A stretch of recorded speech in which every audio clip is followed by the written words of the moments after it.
डफळापूर तालुका जत जिल्हा सांगली येथील ऐतिहासिक उरूस आजपासून सुरू. विविध कार्यक्रमाचे आयोजन.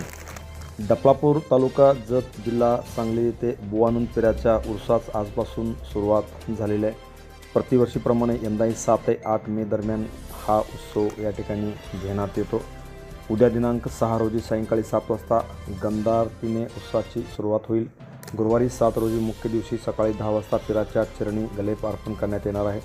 उत्सवा काळात डिजिटल ऑर्केस्ट्रा, ईश्वर बापू पिंपरीकर यांचा लोकनाट्य तमाशा, सायकल व धावण्याच्या स्पर्धा तसेच धनगरी वेळेचा कार्यक्रम आयोजित करण्यात आला आहे.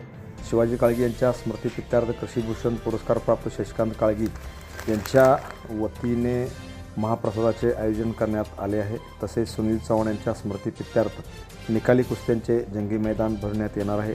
पोलीस निरीक्षक संदीप कोळेकर यांच्या हस्ते उद्घाटन होणार आहे. महेश गावडे, अशोक सौदे, दिग्विजय चव्हाण, अभिजित चव्हाण, सुभाष गायकवाड, विद्यमान सरपंच बाबासाहेब माळी, मार्केट कमिटीचे संचालक भारत गायकवाड यांच्यासह अनेक मान्यवर या उरुसासाठी खास करून उपस्थित राहणार आहेत. या उरुसाच्या कार्यक्रमास डफळापूर व तालुक्यातील सर्व नागरिकांनी उपस्थित राहावे असे आवाहन या उरूस कमिटीने केले आहे. Press the bell icon on the video and never miss another update.